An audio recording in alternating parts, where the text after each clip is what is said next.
Chris, I asked the players about this the Saturday night too, and I know after these seems like this may have been the turning point of the season. After the Texas Tech loss in the charity game, I know you said you were hoping that would be the change for this team.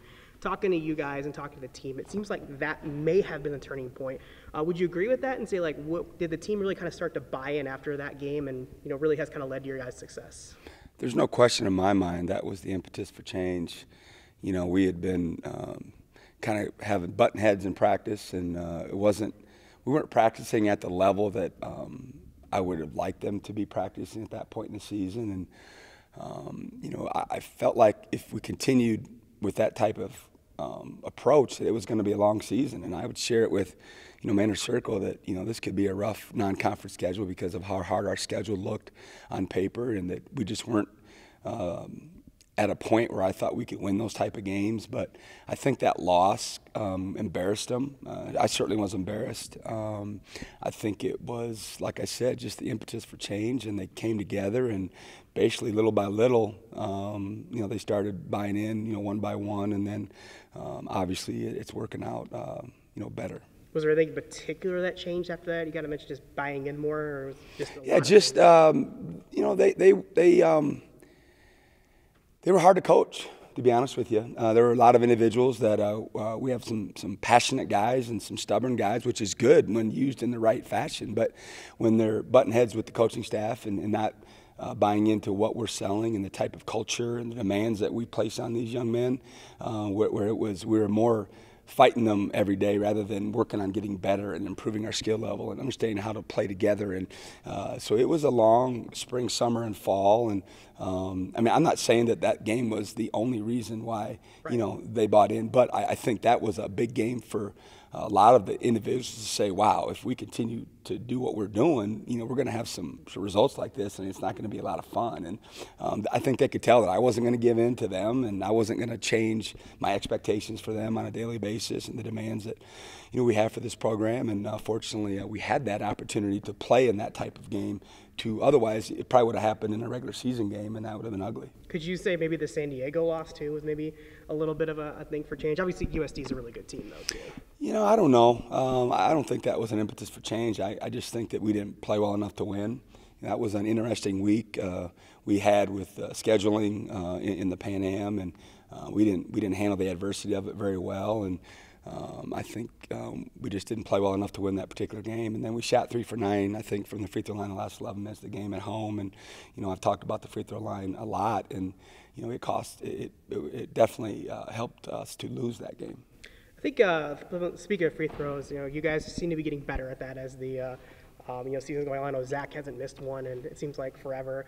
I know they said you guys are kind of forcing them to shoot 100 free throws, 100 3-pointers after every game. It seems like that, that practice is helping out for you guys. Well, like I said, Christmas break is a really good time for a program to get better because you don't have limitations, on you in terms of your time. You can be on the floor and be in practice, and obviously they're not in school, so they have more discretionary time. And we encourage them to get in the gym on their own outside of practice and the hours that we require them to be in there. And then we had about every other day during that break when it was convenient for us, we weren't traveling or what have you, we would ask them on their own merit to get in at least 100 free throws and 100 3-pointers and then text us their results, and we weren't watching over them by any means. But I think it really helped. You could tell in our practices the ball was going through the net better, and then that just breeds confidence. I think a lot of guys are getting more muscle memory in their stroke, and they're feeling better about it. And then certainly, with 15 threes, we can't rely on that or expect that every game. But it was nice to have a game like that where the ball went through the net. Coach, your execution out of timeouts and your start to the games last week really, really good. How impressed were you by those two things? It takes the edge off when you come out of the gates like that. It's kind of a relief to have a stress-free start and know that the guys are ready to go. Certainly, you want to play well, every time the clock's ticking.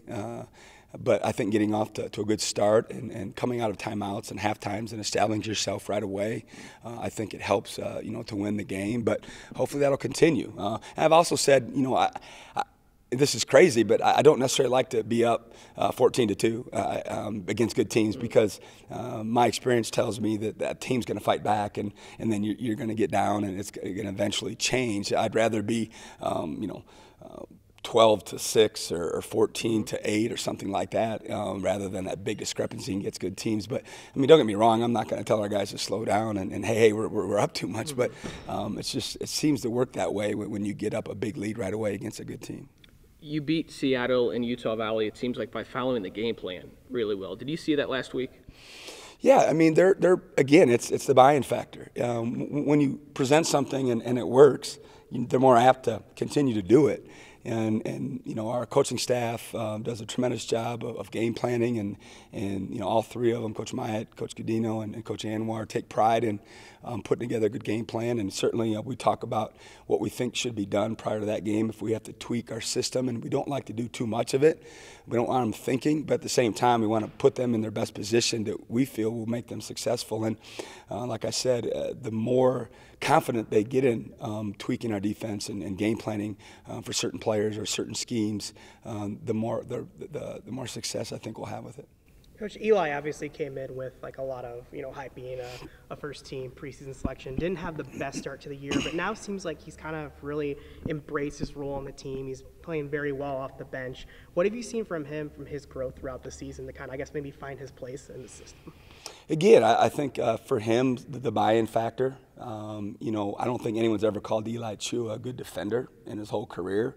I just can't see where anyone would call him that, and that's important to us. And he fought that, and he had a lot of bad habits, like a lot of our guys do. But he's slowly and surely gotten better on that end of the floor, and I think that because of that, he's got more minutes and he's played better, and I think it's freed up his mind a little bit, and it's helped him offensively as well. You'd have to talk to Eli about any pressure that he may put on himself with the preseason expectations. It's nothing that we ever talked about, but certainly we expected him to play better than he did the first part of the season, and hopefully he'll continue to do what he's doing, because he's been a big shot in the arm for us. To bring someone off the bench like that can change the score in a positive manner and can score and then still manage the position defensively is a huge luxury to have. This is something you touched on a little bit last week too, but the bench, just how much they've developed too. Obviously Sean and Keon and Johnny have played very well. Gabe getting into the rotation.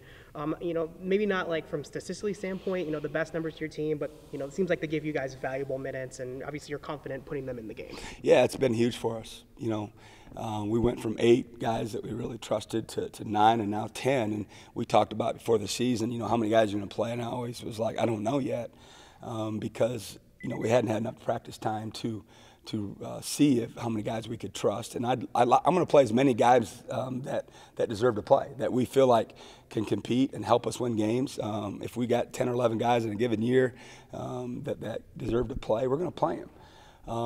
And so having that confidence in 9 and 10 now makes a big difference, because we can handle foul issues like we did against Seattle the other day, where Zach got 2 early fouls and we didn't blink an eye, and we actually played better in the first half score-wise than we did in the second half. So I'm happy for those guys, and certainly happy for our team that way. Obviously, Sean has, he's kind of put himself as that backup point guard for you. Keon came off that injury, and he's played very well. What have you seen from those guys in your backcourt to really help you guys out off the bench? You look at Sean's numbers, and they're not very good offensively, but I trust him. He is the best vocal guy we have on a daily basis in practice. He brings so much energy and enthusiasm and love to our practice, and it bleeds into the players. I mean, our players love having him around, because he's just an extension of the head coach. He understands what I want. He understands how important his role is on this team, and I trust him on the floor. He knows what he needs to do when he gets in the game. He's a really good defender. He's pesky on the ball. He understands team defense, and then he organizes our team offensively and gets them in the right spots, and he's gotten better and better as the year progresses. And then Keon, he kind of had his coming out deal in Hawaii, where he had some real good stretches in the game where he helped us win, and now he's getting to be a better defender. He's got a bulldog mentality. He's built, pretty stout and strong and tough, but I don't think, again, he's ever been characterized as a good defender, but he's getting better and better on that end of the floor, which is helping him, get minutes on the other end. He's actually not shooting the ball as well as he was earlier in the season. He made one the other night in our last game, but he can really get it going sometimes. What have you seen from Kansas City, Coach? They're kind of struggling on both sides of the ball, but it seems like they don't, at least in conference play, they're not turning the ball over a whole lot, it looks like. I haven't got that deep into them yet with back-to-back games. We don't play until Saturday, so we got plenty of time to game plan for them. But I know they play a pressing style. I know they want to turn you over. That's a staple of his program, of getting up after every made basket and doing a lot of different looks press-wise. And we've obviously played against that before, and they're athletic. From what Coach Godino has told me, who has a scout, they play a lot of different lineups. They play some small ball where it's a nightmare to match up, so we'll certainly have to contend with that. But, I know they're going to play hard. They're going to try to turn us over. Coach City's coming off maybe his best week all year. What's his growth process been like since you took over? Just being a complete player. I think he's always relied on his athleticism and his dynamic ability to make the big play. And I've touched on this early in the year, is he's our stopper. I mean, he's not, the only guy that defends, obviously, but he usually draws the assignment of the other team's best 1 through 3 because of his ability to do a good job of shutting them down and really making it hard for the other team's best player. And now his offense is coming along as well. And he really works at his game. I think that Christmas break really helped him. He spends a lot of time in the gym on his own, and he's pretty tough on himself, and he gets upset with himself when he doesn't play well, and he uses that as motivation to get more gym time. But he's really coming, and he made some plays the other day that were really, really high level. And if he, when Zach and him are both going like that, we're just a nightmare to defend. So hopefully that'll just buoy his confidence moving forward.